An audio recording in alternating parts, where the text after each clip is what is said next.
Hey guys, welcome everyone. कैसे हैं आप सब? बढ़िया बढ़िया होंगे ऐसे मैं उम्मीद करता हूँ। आज हम बात करेंगे थ्योरेटिकल फ्रीक्वेंसी डिस्ट्रीब्यूशन के बारे में। क्या है ये चैप्टर और किस तरीके से होता है। हम इसको स्क्यूनेस वगैरह से पहले पढ़ेंगे ताकि आपको समझ आए कि स्क्यूनेस वगैरह चैप्टर जो है वो है क्या, कोर्टोसिस वगैरह जो है वो क्या चैप्टर और वो क्या बात करते हैं। देखो, पहले मैं एक छोटा सा अगर एग्जाम्पल लूँ, लाइक अपन जो है वो क्या करते हैं, अपना रेडीमेड गारमेंट की के मैन्युफैक्चरर हैं, हम बनाते हैं। ठीक है, अब अपने पास जो ऑप्शन है कि हम क्या करें। अपने को पता है कि भाई जो जैसे अपन क्या करते हैं, मेल में जो है वो जीन्स जो मैन्युफैक्चर कर रहे हैं, आदमियों के लिए जीन्स बनाते हैं। हम 28 की साइज़ के बना सकते हैं, हम 30 के बना सकते हैं, हम 32 के बना सकते हैं, हम 34 के बना सकते हैं, हम 36 के बना सकते हैं, हम 38 के बना सकते हैं, हम 40 के बना सकते हैं, 42 के बना सकते हैं, 44 के बना सकते हैं और 46 के बना सकते हैं। सपोज अपना जो प्लांट है वो प्लांट है 1 लाख जींस बनाने का। तो ये हो गया 1 2 3 4 5 6 7 8 9 और 10। क्या हम ऐसा करेंगे कि 28 के 10,000 बना दिए, 30 के 10,000 बना दिए, 32 के 10,000 बना दिए, 34 के 10,000 बना दिए। मतलब क्या ऐसा करेंगे सबके 10,000 बना दें? क्या ऐसा करेंगे? या हमें देखना चाहिए कि इस तरीके से बनाने से मतलब नहीं, हमें डिमांड देखना चाहिए। आप सब कहेंगे कि सर जाहिर सी बात है हमें डिमांड देखनी चाहिए, और अगर डिमांड देखें तो आपको पता होगा कि भाई 28 के अंदर जो है वो, अगर मान लीजिए 5,000 की डिमांड आती है, 5,000 लोग जो है वो 28 का मांग रहे हैं, 6,000 मान लीजिए 30,000 का मांग रहे हैं, 30 की कमर का मांग रहे हैं, 30 की मांग रहे हैं, और 8,000 मान लीजिए 32 के मांग रहे हैं, और 10,000 जो वो 34 की, और 10,000 36 की, वापस ये 8,000 और ये 6,000, ये इस तरीके से। तो आप बताइए क्या हम ऐसा कर लें कि 10,000 बना दे सीधा सीधा, या फिर हम इस तरीके से बनाए? सर जाहिर सी बात है जितना डिमांड है उस हिसाब से हमें मैन्युफैक्चर करना चाहिए। क्लियर है? तो हमें क्या पता चला कि 28 की जो डिमांड है वो कम है। क्लियर है? जो लोग आके कहते हैं कि हमें 20 की जींस चाहिए वो लोग कम है, उससे 30 वाले ज़्यादा है तो हमें 30 की जींस उससे ज़्यादा मैन्युफैक्चर करनी चाहिए। 32 वाले उससे ज़्यादा है तो हमें 32 की ज़्यादा और ज़्यादा जींस मैन्युफैक्चर करनी चाहिए, 34 की और ज़्यादा, और 36 की और ज़्यादा। समझ पा रहे हैं बात? क्लियर है? ये हो गया अपना एक एग्जाम्पल। ठीक है, दूसरा मान लीजिए हम जो है वो क्या कर रहे हैं, मान लीजिए हम सांप सीढ़ी खेल रहे हैं। ठीक है, या फिर सांप सीढ़ी भी नहीं, अपन सांप सीढ़ी खेल रहे हैं, या फिर अपन जो है वो सांप सीढ़ी में डाइस जो है वो सांप सीढ़ी में यूज होता है। एक बार इसी को देख लेते हैं, फिर क्रिकेट का जो टॉस भी देख लेते हैं। सांप सीढ़ी अगर खेलते हैं तो उसके अंदर अपन एक डाइस जो है वो उसे उछालते हैं, जिसमें से 1 से लेके 6 तक आते हैं। ठीक है, अब 1 के आने के चांसेस कितने, 2 के आने के चांसेस कितने, 3 के आने के चांसेस कितने, 4 के आने कितने, 5 के आने कितने, और 6 के आने के चांस कितने। ये क्या होता है? प्रोबेबिलिटी। ये क्या होता है? प्रोबेबिलिटी। समझ पा रहे हैं बात? इस प्रोबेबिलिटी को पढ़ने के लिए भी एक तरीके से इसके आने के जो चांस है, जैसे 10 बार अपन ने फेंका तो 10 बार के अंदर इस, या 12 बार फेंका तो नॉर्मली चांस क्या है, सबके बराबर बराबर बराबर है, तो ये 2 2 2। तो ये क्या एक तरीके की फ्रीक्वेंसी कि भाई 12 बार अगर हम डाइस जो है उसको फेंकते हैं तो 2 बार एक आता है, 2 बार 2 आता है, अपन थ्योरेटिकल मान रहे, हो सकता है एक्चुअल में कुछ ज़्यादा मतलब अलग हो सकता है कि 3 ज़्यादा बार आ जाए, किस्मत अच्छा हो, किसी के जो है 6 आए और किसी के एक ही आए, लेकिन नॉर्मली ऐसा आना चाहिए।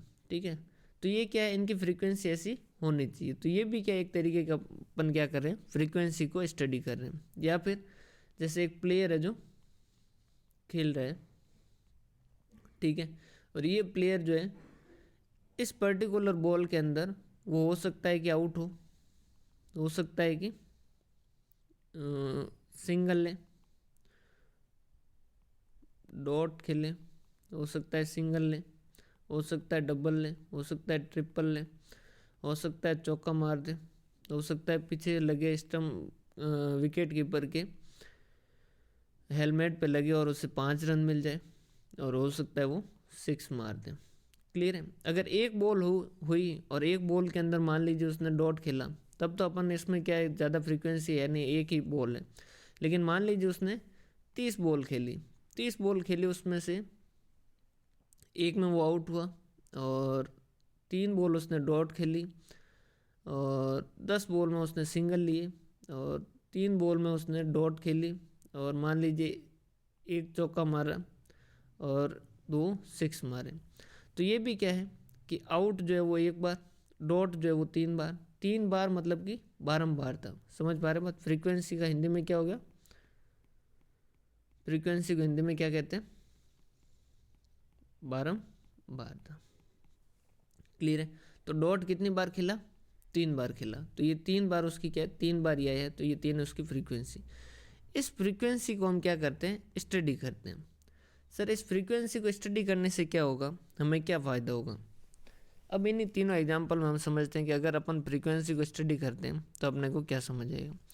अगर हम कपड़ा मैन्युफैक्चरर हैं, मान लीजिए हम कपड़ा मैन्युफैक्चरर, तो अपने को अगर फ्रीक्वेंसी पता होगी तो अपने को समझ आएगा कि यार 34 के जींस ज़्यादा बनाओ, 36 के जींस ज़्यादा बनाओ क्योंकि आसानी से सेल होंगे, और 32 के थोड़े कम बनाओ, 30 के थोड़े और कम बनाओ, और 28 के और कम बनाओ। समझ पा रहे बात। तो इस फ्रीक्वेंसी की स्टडी करके, इस फ्रीक्वेंसी को पढ़ के हम ये पता कर सकते हैं कि भाई हमें क्या चीज़ मैन्युफैक्चर करनी चाहिए, क्या चीज़ मैन्युफैक्चर नहीं करनी चाहिए।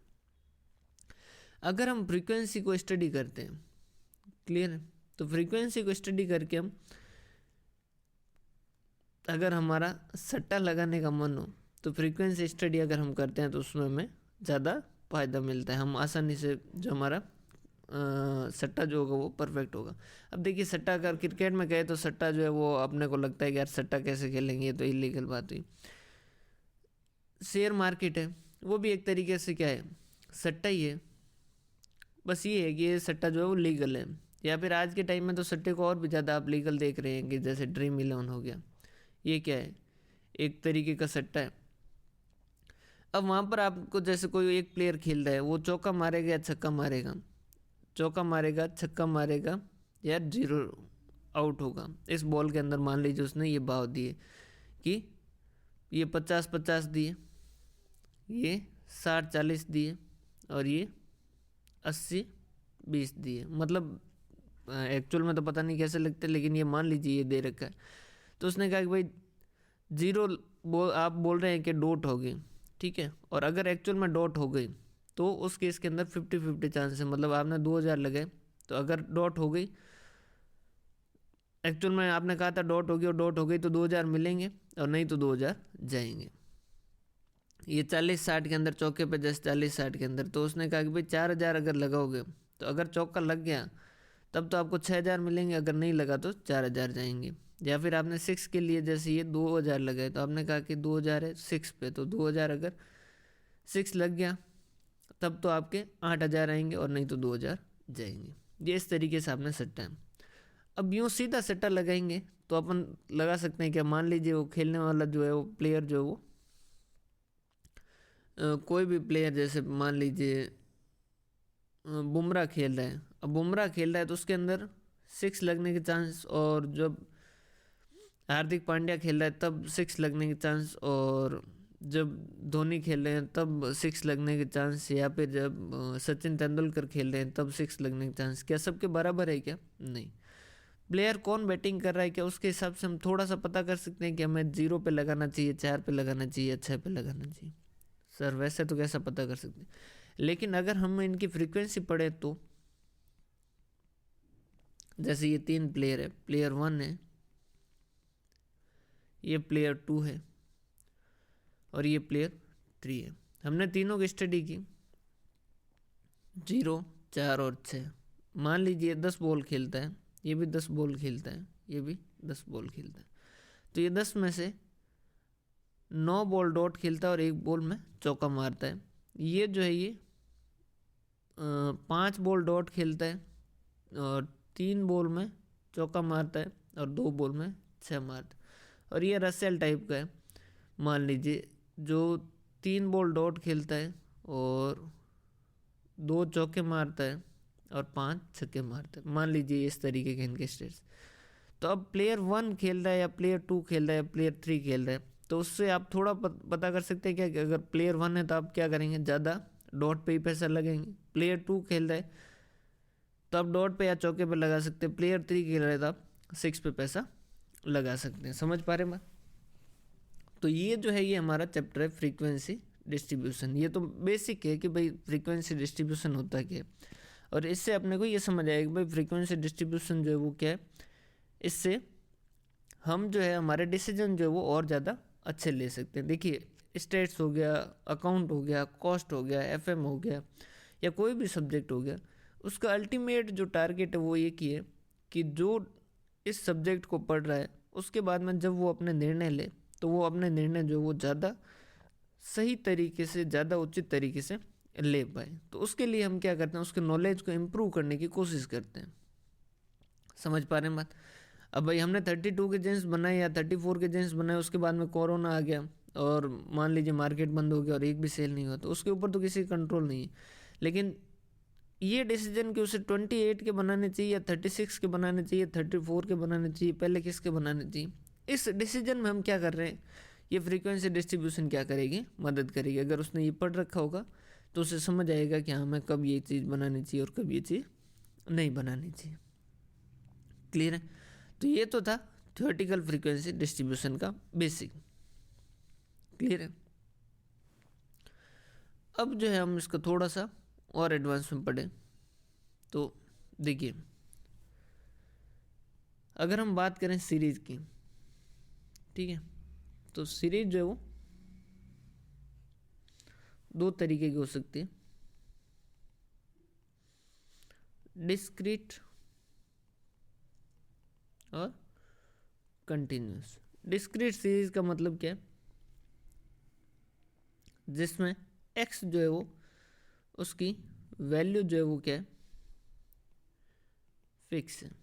ठीक है, और इसमें क्या होता है, एक्स की वैल्यू जो होती है वो क्या करती है, रन करती है, जैसे अपन क्या कहते हैं, मोशन स्टडी कहते हैं। मोशन स्टडी मतलब एक तो जैसे ये इसके अंदर यूँ समझ लीजिए ये एक तरीके से पिक्चर है और ये एक तरीके से वीडियो है। समझ पा रहे बात? सर कैसे? जैसे यहाँ नंबर ऑफ स्टूडेंट्स, ठीक है, या नंबर ऑफ स्टूडेंट्स जैसे 1 हो गया, 2 हो गया, 3 हो गया, 4 हो गया, 5 हो गया, 6 हो गया। ठीक है, तो ये क्या है, यहाँ पर डिस्क्रीट सीरीज है, ये डिस्क्रीट होगा। जैसे यूँ इसको यूँ समझिए, ये मार्क्स हो गए मान लीजिए और ये इसके नंबर ऑफ स्टूडेंट्स हो गए, कि 0 नंबर लाने वाले 2 स्टूडेंट हैं, 1 नंबर लाने वाले 3 स्टूडेंट हैं और 2 नंबर लाने वाले 5 स्टूडेंट हैं, 3 नंबर लाने वाले 7 स्टूडेंट। एक तो ये इस तरीके से हो गया, और एक हो गया जैसे यहीं पर, इसी को अपन ऐसे कर दें अगर मार्क्स, कि 0 से 5 लाने वाले स्टूडेंट जो वो 5 है, और 6 से लेके 10 तक लाने वाले जो स्टूडेंट है वो 7 है, 11 से लेके 15 नंबर लाने वाले स्टूडेंट जो वो 9 है, 16 से लेके 20 तक लाने वाले जो स्टूडेंट है वो 22 है। समझ पा रहे हैं बात? तो ये जो है ये इसमें क्या है, एक्स जो है वो फिक्स अमाउंट है, या तो 0 नंबर लेके आए, या 1 नंबर लेके आए, या 2 नंबर लेके आए, या 3 नंबर लेके आए। समझ पा रहे हैं बात? यहाँ पर क्या है, 0 से 5 मतलब कि 0 वाला है तो वो भी इसमें काउंट हुआ है, 1 वाला भी इसमें काउंट हुआ, 2 नंबर लेके आए वो भी इसमें काउंट है, 3 वाला भी इसमें काउंट है, 4 वाला भी इसमें काउंट है और 5 वाला भी इसमें काउंट है। 6 से लेके 10 मतलब 6 वाला भी इसमें काउंट है, 7 वाला भी इसमें काउंट है, 8 वाला भी, 9 वाला भी और 10 वाला भी। क्लियर है? तो एक तो इनकी फ्रीक्वेंसी होगी कि ये क्या है फ्रीक्वेंसी की, 0 नंबर लाने वाले 2 है, 1 नंबर लाने वाले 3 है, 2 वाले 5 है, 3 वाले 7 है। ये जो है इस सीरीज को हम क्या कहते हैं, डिस्क्रीट सीरीज। और इसकी जो ये फ्रीक्वेंसी है, इसकी जो ये फ्रीक्वेंसी है, इस फ्रीक्वेंसी को पढ़ने के लिए 2 तरीके हैं। इस फ्रीक्वेंसी को पढ़ने के लिए कलर चेंज कर देते हैं ना, इस फ्रीक्वेंसी को पढ़ने के लिए आपके पास बाइनोमियल और पॉइजन के एक सेकंड चेक कर लेता हूँ, POISSON, ये नाम के हिसाब से होते हैं जो जिन्होंने बनाए होते हैं। क्लियर है? और यहीं पर अगर हम सेकंड देखें, ये कंटिन्यूस है, तो कंटिन्यूस के अंदर भी ये कि अब ये जो सीरीज दे रखी है, ये जो सीरीज है, ये जो इसकी वैल्यू दे रखी है, ये भी एक तरीके से दे रखी है फ्रीक्वेंसी, ये भी फ्रीक्वेंसी है। इस फ्रीक्वेंसी को स्टडी करने के लिए भी एक तरीका है जिसे हम क्या कहते हैं, जिसको हम नॉर्मल डिस्ट्रीब्यूशन नाम से जानते हैं। वैसे जो सबसे ज़्यादा फेमस हुआ वो कौन हुआ, नॉर्मल डिस्ट्रीब्यूशन। इस बाइनोमियल और पॉइजन भी फेमस हुए, लेकिन नॉर्मल डिस्ट्रीब्यूशन उनसे कहीं ज़्यादा फेमस हुआ। रीज़न ये है कि ये बाइनोमियल और ये बाकी चैप्टर के अंदर आपको देखने को कम मिलेंगे, और नॉर्मल डिस्ट्रीब्यूशन जो है ये आपको बहुत सारी जगह देखने को मिलेगा। रीज़न क्या है वो अपन आगे देखेंगे, क्योंकि ये जो ये नॉर्मल लाइफ के जो कॉन्सेप्ट है उसके हिसाब से भी बना है, और नॉर्मली हम इसको बहुत ज़्यादा देखते भी हैं और इस चीज़ को मानते भी हैं। क्लियर है? यहाँ तक की बात समझे सर। अब अगर हम बात करें इस बाइनोमियल की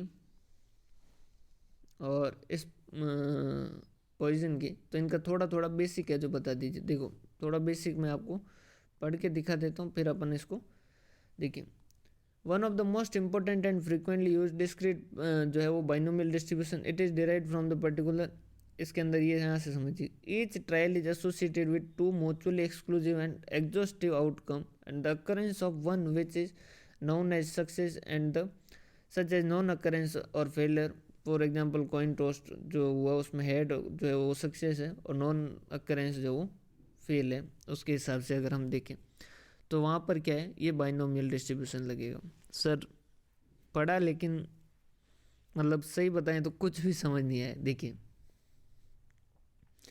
बाइनोमियल डिस्ट्रीब्यूशन जो वो नॉर्मली हम प्रोबेबिलिटी के केस के अंदर यूज करते हैं। यहाँ पर क्या होंगे, 2 आउटकम होंगे, या तो सक्सेस होगा या अनसक्सेस होगा। समझिएगा, सक्सेस होगा या फेल नहीं, अनसक्सेस होगा। सर बात तो वही हुई फेल।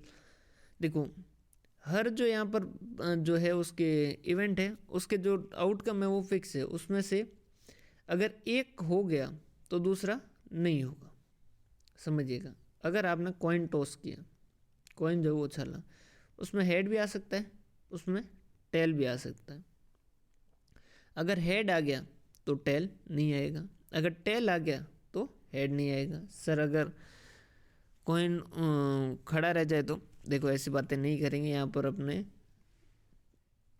अपन जो नॉर्मली जो एक्चुअल में होता है वो अपन बात कर रहे हैं। क्लियर? तो हेड आएगा, इसका मतलब क्या हो गया, टेल नहीं आएगा, और जब टेल आएगा तो हेड नहीं आएगा। अगर इस तरीके का है, या फिर डाइस के केस में भी कहते हैं 1 2 3 4 5 6, एक आ गया, अगर ये आ गया तो ये बाकी के नहीं आएंगे। क्लियर है? दूसरा इसमें क्या होगा, इंडिपेंडेंट होगा। समझिएगा इंडिपेंडेंट का मतलब क्या, जैसे आपने पहली बार कॉइन टॉस किया, अपन पढ़ेंगे पूरा पढ़ेंगे, लेकिन अभी एक बार बेस बना दे, बेस बनाने के बाद में तो ये बहुत एकदम स्मूथली जो कंप्लीट हो जाएगा। 2 सेशन लगेंगे इसके अंदर। आज जो है इसका बेस बना देंगे और कल इसको पढ़ लेंगे। आपने यहाँ तक के जो चैप्टर है वो अच्छे से किए हैं या नहीं किए, और कम से कम कमेंट के अंदर या ग्रुप के अंदर जब भी पूछो तो कुछ सब्जेक्ट से रिलेटेड भी क्वेश्चन पूछ लो यार, मतलब इतना पढ़ा है उसमें से कहीं तो डाउट आए होंगे आपको। सिर्फ ये बाकी की चीज़ें पूछते हैं, सर क्लास कब आएगी, ये कब आएगी। इसका मतलब या तो ये है कि आप, मैं जो पढ़ा रहा हूँ वो 100% आपको समझ आ रहा है, और या फिर ये है कि आप वापस इसको पढ़ नहीं रहे या समझ नहीं आ रहा है, ऐसा कुछ है। क्योंकि बिल्कुल लॉजिकल भी सोचें तो कुछ डाउट तो आने चाहिए, और जब ग्रुप बनाया है तो वो सब्जेक्ट के डाउट के लिए बनाया है, तो वहाँ पर सब्जेक्ट से रिलेटेड डाउट जो आए तो उसमें बताइए कि भाई ये सब्जेक्ट से रिलेटेड मेरा डाउट आया है, नॉर्मल डिस्ट्रीब्यूशन में आया, ये इसमें आया या डिस्पर्सन में आया। तो वैसे डाउट आने चाहिए, मतलब अगर आप अच्छे से तैयारी कर रहे हैं तो आने चाहिए, क्योंकि जो पढ़ता है वो कंफ्यूज रहता है, जो नहीं पढ़ता वो कॉन्फिडेंट रहता है। जो एग्ज़ाम से बाहर आते ही कहे कि भाई पेपर फाड़ दिया है, ज़बरदस्त पेपर हुआ है, इसका मतलब समझ लीजिए कि वो उसका होना मुश्किल है। क्योंकि जब पढ़ते हैं तब कन्फ्यूजन क्रिएट होता है, जब नहीं पढ़ते हैं तब कोई कन्फ्यूजन क्रिएट नहीं होता है। तो होना चाहिए कन्फ्यूजन क्रिएट, और आप ये चीज़ें और अच्छे से पढ़ेंगे तो और इसमें कुछ बातें सीखने को भी मिलेगी। तो उस ग्रुप में, जो टेलीग्राम ग्रुप जो बना रखा अपन ने, उसके अंदर कोई सब्जेक्ट से रिलेटेड डाउट जो वो लेके आओ, उससे मज़ा भी आएगा सबको। देखिए इंडिपेंडेंट का मतलब क्या, और सबको सीखने को मिलेगा। एक भाई, एक जैसे किसी ने, एक ने कुछ क्वेश्चन पूछा, उसका दूसरे ने आंसर दिया, ज़्यादा नहीं, दिन के अंदर 15 मिनट टाइम दिया, जैसे इस ग्रुप को टाइम दिया, जिसमें आपने स्टेट्स के बारे में कुछ डिस्कशन किया, तो ये आपके सबके लिए फ़ायदेमंद होगा। लेकिन इसका मतलब ये नहीं कि जो ज़्यादातर स्टूडेंट करते हैं कि आप कहाँ से हो, जैसे कोई भी लड़की ने कमेंट किया, गर्ल्स ने, तो नीचे 2-3 तो सीधे कमेंट लेके आ जाते हैं, आप कहाँ से हो, कहाँ रहते हो। कोई कुछ नहीं रखा है इनके अंदर, पढ़ लो, काम आ जाएगा। तो उनमें मत लग जाना, और अच्छे से कोई क्वेश्चन हो तो उसका जो डिस्कशन करोगे तो फ़ायदा होगा। इंडिपेंडेंट कैसे, कि मैंने पहली बार टॉस किया, फर्स्ट टाइम मैंने टॉस किया तो हेड आया, क्या इसका मतलब ये है कि सेकंड टाइम मैं टॉस करूँगा तो हेड ही आएगा?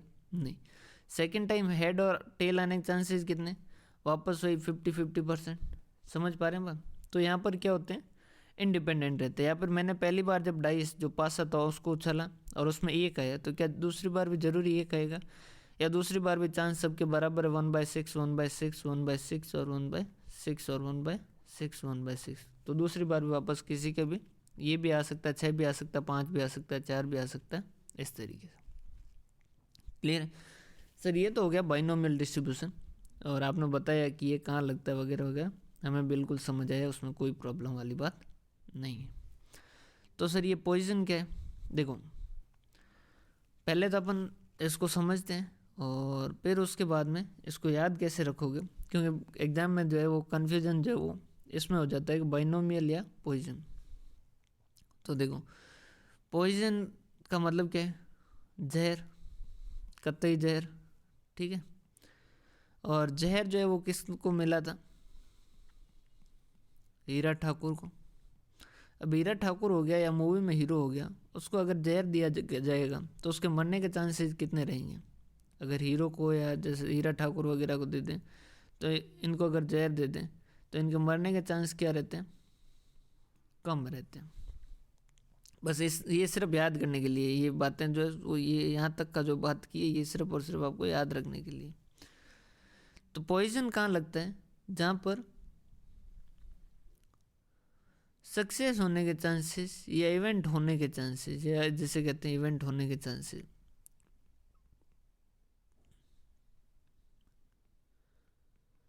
होने के चांसेस बहुत कम रहते हैं, वहाँ पर ये जो है वो पॉइजन स्टडी की जाती है। समझिएगा, जैसे कि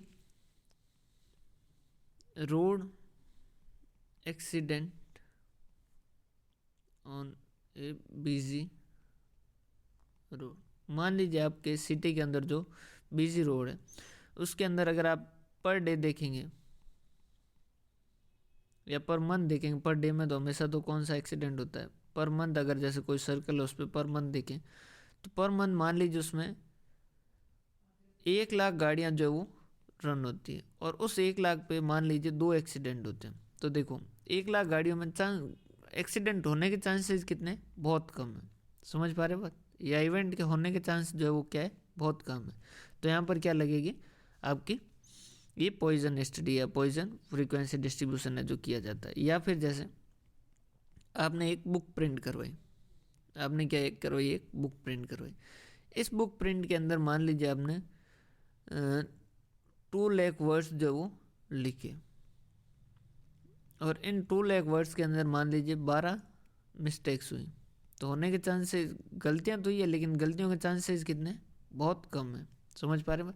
यहाँ तो जैसे 50-50 था या 1/6 था, वैसा नहीं। यहाँ पर होने के चांसेस क्या है, बहुत कम है। तो यहाँ पर क्या होता है, पॉइजन स्टडी। यहाँ सर अलग कैसे करना पड़ता है, क्यों अलग करना पड़ता है? देखिए नॉर्मली जैसे परसेंटेज कैलकुलेट करते हैं, समझिएगा, नॉर्मली जैसे परसेंटेज कैलकुलेट करते हैं, भाई 10 नंबर आए अगर 20 में से, तो 100 में से कितने आएंगे, हमने कहा 50%। अब यहाँ पर परसेंटेज का मामला गड़बड़ हो जाता है। जैसे अपन इस वाले केस में करें तो 2 डिवाइडेड बाय 1 लाख इंटू 100 करेंगे तो परसेंटेज कितना आएगा, 0.0002%। तो ये ऐसा कहना फिर क्या सही लगेगा क्या? नहीं, आगे वाला और ज़्यादा कन्फ्यूज हो जाएगा। इससे तो 1 लाख पे 2 एक्सीडेंट कहेंगे तो ज़्यादा समझ आएगा, परसेंटेज कहते हैं तो और ज़्यादा कन्फ्यूज होगा। तो यहाँ पर पैरामीटर चेंज करने होते हैं। यहाँ पर जैसे 1 लाख पे 2 कर दिया, या फिर जैसे कि पर 10 लाख। जैसे आप डेथ रेट वगैरह कैलकुलेट करते हैं तो वो कैसे कैलकुलेट करते हैं, पर 1 लाख या पर 10 लाख, वैसे होता है पर 1 लाख है, ठीक है। तो उसके हिसाब से अपन कैलकुलेट करते हैं तो वो ज़्यादा होता है। क्यों? क्योंकि अब जैसे 1 लाख है आदमी है, तो उस 1 लाख में से जिनकी डेथ हुई है, जैसे मान लीजिए इस साल डेथ हुई है, इन 1 लाख में से जो अब स्टडी कर रहे हैं उनकी 52 की डेथ हुई है। तो ये जो डेथ हुई है, डेथ होना क्या इवेंट है, उसके होने के चांसेस क्या है, कम है। समझ पा रहे हैं बात? तो ये हो गए दो। तो आपकी ये जब डिस्क्रीट सीरीज होती है तो वहाँ पर जब हम स्टडी करते हैं तो वहाँ की चीज़ हो गई, वहाँ की बात होगी। थर्ड जो है वो नॉर्मल डिस्ट्रीब्यूशन, जो बहुत नाम कमाया और जिस बहुत ही फेमस हुआ, उसके बारे में बात कर रहे हैं।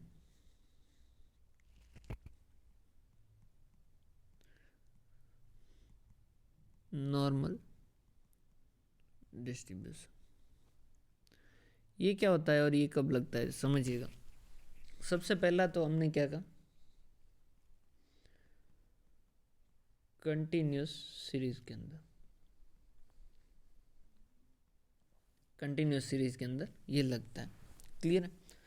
अब समझिएगा नॉर्मल डिस्ट्रीब्यूशन आप आगे भी जैसे स्क्यूनेस पढ़ते हैं या कुर्टोसिस पढ़ते हैं तो वहाँ पर आप क्या करते हैं, नॉर्मल डिस्ट्रीब्यूशन को ही स्टडी करते हैं। तो वो इस वजह से अपन ने ये चैप्टर पहले लिया, वो ये कुर्टोसिस और इससे, क्योंकि ये जो है नॉर्मल डिस्ट्रीब्यूशन का ही एक्सटेंशन है। मतलब नॉर्मल डिस्ट्रीब्यूशन को स्टडी करने के अलग अलग तरीके, जिसमें से जो कुर्टोसिस और स्क्यूनेस वगैरह आते हैं। तो यहाँ थोड़ा सा ध्यान समझिएगा। देखिए कंटिन्यूस सीरीज क्या होगी, जिसके अंदर जैसे ऐसा दे रखा है 0 से 5 नंबर वाले, 5 से लेके 10 वाले, 10 से लेके 20 वाले, ऐसी सिचुएशन है, पहली बात। दूसरी बात समझिएगा, ये जो है इसका बेसिक जो कॉन्सेप्ट वो क्या है, ये समझिएगा। ये क्या कहता है, ये इसका एक डायग्राम है जो बहुत ही पॉपुलर है। ये इसका इस तरीके का इसका डायग्राम है। सर ये डायग्राम क्या कहता है? ये डायग्राम क्या कहता है नॉर्मल डिस्ट्रीब्यूशन का? ये कहता है कि देखो, अगर हम बात करें कोई भी चीज़ की, ये नॉर्मल डिस्ट्रीब्यूशन बात कर रहा है, मैं नहीं कह रहा, समझ भाई, समझिएगा। ये कहता है कि अगर हम किसी की भी बात करें, अगर कोई भी चीज़ की बात करें, तो उसके अंदर क्या होगा, सबसे ज़्यादा जो लोग होंगे या सबसे ज़्यादा जो फ्रीक्वेंसी होगी, फ्रीक्वेंसी जो होगी वो कैसे होगी कि अगर हम बात करें फ्रीक्वेंसी जैसे किसी भी चीज़ की, तो उसकी फ्रीक्वेंसी अगर उसके माइनस में जाके देखें या सबसे कम में देखें तो बहुत कम होगी। लेकिन जैसे जैसे हम बीच की बीच में पहुंचेंगे, सेंटर में पहुंचेंगे, वैसे वैसे फ्रीक्वेंसी बढ़ेगी, और बिल्कुल बीच में पहुंच जाएंगे तो फ्रीक्वेंसी बहुत ज़्यादा हो जाएगी। फिर वापस फ्रीक्वेंसी है जो कम होनी शुरू हो जाएगी और धीरे धीरे फ्रीक्वेंसी बहुत कम हो जाएगी। सर कैसे, जैसे बताइए। अगर हम बात करें कि बहुत गरीब लोग, बहुत ही गरीब लोग, तो वो कितने कम हैं।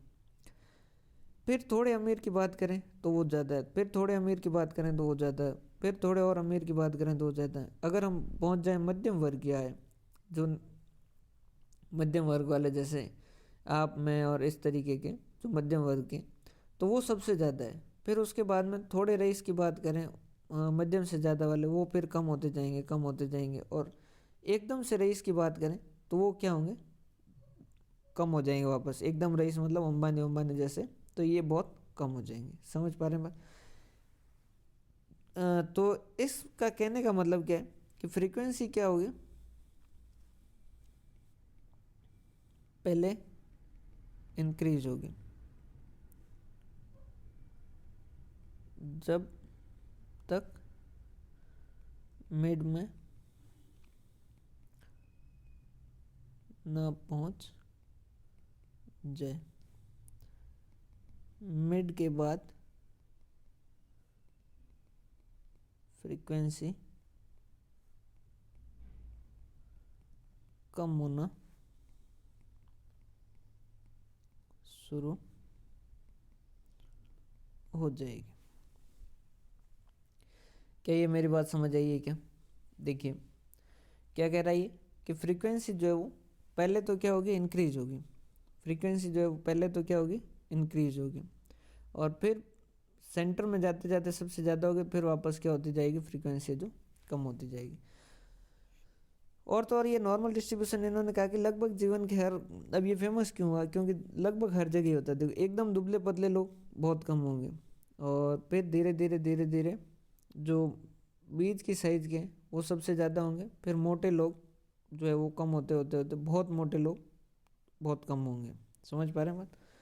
तो और नॉर्मली जो सबसे बीच में होता है, जो सबसे ज़्यादा होता है, उसी का राज चलता है भाई।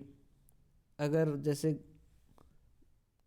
32 वाले ज़्यादा है तो 32 को क्या मान लेंगे, नॉर्मल मान लेंगे, कि जिनकी कमर की साइज़ 32 है वो बढ़िया है।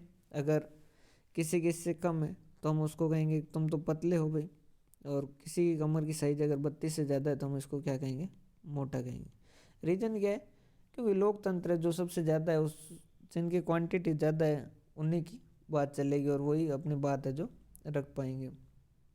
कुछ एक इसके एक्सेप्शन भी है, जिसके अंदर जो बीच में जो सबसे ज़्यादा है उनका नहीं चलता है, और जो कम में उनका चलता है। जैसे इनकम की बात करें तो वैसे तो मध्यम वर्गीयों की चलनी चाहिए सबसे ज़्यादा, लेकिन मध्यम वर्गीयों से ज़्यादा अमीरों की चलती है। रीज़न क्या है, क्योंकि मध्यम वर्गीय हमेशा चाहता है कि वो इधर पहुंच जाए। समझ पा रहे हैं मत, कि ज़्यादा पैसे वाला हो जाए। तो वो मध्यम वर्गीय होते हुए भी वो हमेशा इच्छा कहाँ रखता है, अमीर की रखता है। तो ये सिचुएशन, इसके हिसाब से इन्होंने क्या किया, नॉर्मल डिस्ट्रीब्यूशन का ये कॉन्सेप्ट दिया। इन्होंने कहा कि ये लगभग हर जगह होता है। जैसे आप क्लास में अगर मार्क्स की स्टडी करेंगे तो बहुत कम मार्क्स वाले स्टूडेंट, बहुत जो गंभीर स्थिति वाले, वो बहुत कम होंगे, और जो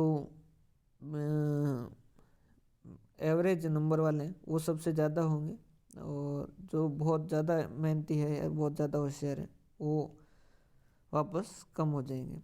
तो और ये अपन ने क्लास में भी बहुत बार डिस्कस किया है कि भाई ऐसा नहीं है कि अगर जैसे कट ऑफ, मान लीजिए कोई एग्ज़ाम की कट ऑफ जो है वो 67 रहती है, तो 67% रहती है। तो अगर 67 से लेके इससे ऊपर वाले जो है, 67 से ऊपर वाले, मान लीजिए जो सेलेक्ट हुए हैं वो 2% है, तो आप 60 से 67 का अगर स्टडी करेंगे ना तो लगभग 50-60% लोग इसके अंदर आ जाएंगे। समझ पा रहे हैं? तो ये एवरेज है। तो सबसे ज़्यादा जो है वो वैल्यू कहाँ रहती है, मिड में रहती है। सबसे ज़्यादा वैल्यू जो वो कहाँ रहती है, मिड में रहती है। क्लियर है? ये तो है नॉर्मल डिस्ट्रीब्यूशन। फिर नॉर्मल डिस्ट्रीब्यूशन का और फेमस होने का कारण क्या है, इसके हम एरिया को क्या करते हैं, स्टडी करते हैं। इसके एरिया को हम क्या करते हैं, स्टडी करते हैं। एरिया को स्टडी कैसे करते हैं, अब देखिए ये इसका यूज कहाँ कहाँ होता है, पहले ये मैं बता देता हूँ आपको। इसका यूज बहुत जगह होगा। पहले इसके एरिया की हम स्टडी कैसे करते हैं, हम इससे हम ये पता कर सकते हैं कि जैसे ये मिड वैल्यू, इसकी मिड वैल्यू जो होती है वो नॉर्मली अर्थमेटिक मीन होती है, और इसमें नॉर्मल डिस्ट्रीब्यूशन, अर्थमेटिकल मीन या फिर मीडियन या मोड जो है वो सब एक जगह ही होते हैं। ये अपन आगे देखेंगे। अभी के लिए आप इतना मान लीजिए 20% है, मान लीजिए 20% है। ये अपन कोई कंपनी का जो है वो रिटर्न देख रहे हैं कि कंपनी कितना कमा के देती है, तो ये 20% जो है वो रिटर्न मान लीजिए देती है। फिर इसकी रिस्क जो है वो मान लीजिए हम स्टैंडर्ड डेविएशन से कवर करते हैं, तो ये जैसे इसका स्टैंडर्ड डेविएशन आया हुआ है 5%, तो फिर ये 5% मतलब कि एक स्टैंडर्ड डेविएशन इधर बढ़ेगा तो 20 और 5 कितने हो गए 25, और इधर एक स्टैंडर्ड डेविएशन बढ़ेगा तो कम होगा। इस साइड में माइनस है, ये माइनस इन्फिनिटी होता है, ये इधर प्लस इन्फिनिटी होता है। तो 20 में से -5 किए तो ये 15 और ये हो गया 25। तो सर इसका मतलब क्या हुआ, आप क्या बताना क्या चाह रहे हैं? देखो, अगर हम करें कि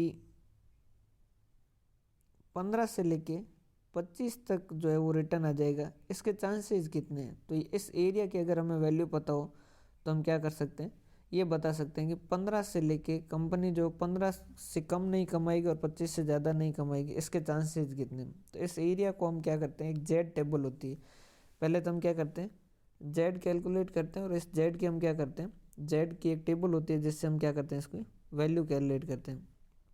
जैसे वो आती है 68 पॉइंट कुछ परसेंटेज। तो इसका मतलब क्या है कि 68% चांस है, 68% चांस है कि हम क्या करेंगे 15 से लेके 25 तक है जो कमाएंगे। वैसा वैसा 2 स्टैंडर्ड डेविएशन आगे खिसके हैं, 3 स्टैंडर्ड डेविएशन आगे पीछे खिसके हैं, तो उसका अपन एरिया जो वो पता कर सकते हैं।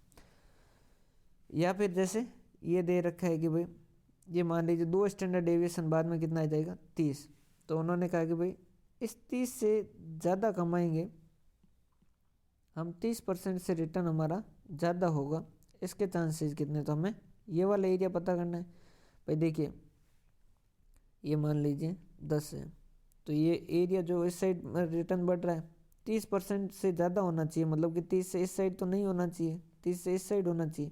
तो 30 से इस साइड का अपन ने ये एरिया नोट किया, और इस एरिया से हम क्या कर सकते हैं, इसकी वैल्यू पता कर सकते हैं।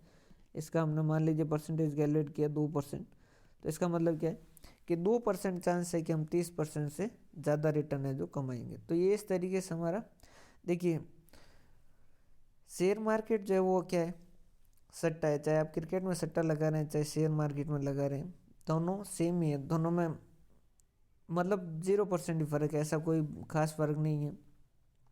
क्योंकि उसमें भी वही है कि भाई आपने सब कुछ पढ़ रखा है, सब कुछ कर रखा है, लेकिन फिर भी आप श्योर नहीं हो सकते।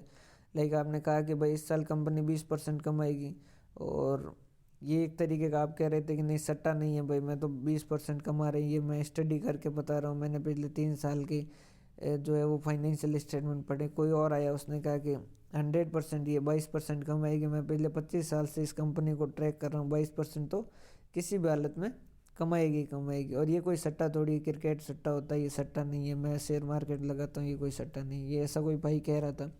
और जस्ट उसके अगले दिन मोदी जी ने कहा कि भाई आज एक दिन के लिए हम क्या करेंगे, जनता कर्फ्यू रखेंगे, और आप सब जो है वो घर में रहेंगे, और मतलब जो कोरोना है उसको जाने के लिए प्रार्थना करेंगे। और एक दिन छोड़ के दूसरे दिन कहते हैं कि आज से सब बंद हो जाएगा। ये कोरोना आ गया, ऐसी सिचुएशन आ गई, तो क्या वहाँ पर अपनी जो श्योरिटी थी वो 100% कह सकते हैं क्या? नहीं कह सकते। समझ पा रहे बात? हमने कहा था 22% कमाएंगे, लेकिन कमा पाए क्या उस वक्त? कोई बिजनेस नहीं कमा पाया। तो यहाँ पर क्या है, ऐसा हम 100% डिसीजन नहीं ले सकते। हमें डिसीजन कैसे लेना होता है, हमें प्रोबेबिलिटी के बेसिस पे डिसीजन लेना होता है। इसके जस्ट बाद में हम प्रोबेबिलिटी भी पढ़ेंगे, तो प्रोबेबिलिटी जो है उसमें भी जो कॉन्सेप्ट आएंगे वो इसी के हिसाब से आएंगे। तो प्रोबेबिलिटी की हम स्टडी कैसे कर सकते हैं, किस तरीके से प्रोबेबिलिटी को पढ़ सकते हैं, तो उसमें भी ये काम आएगा।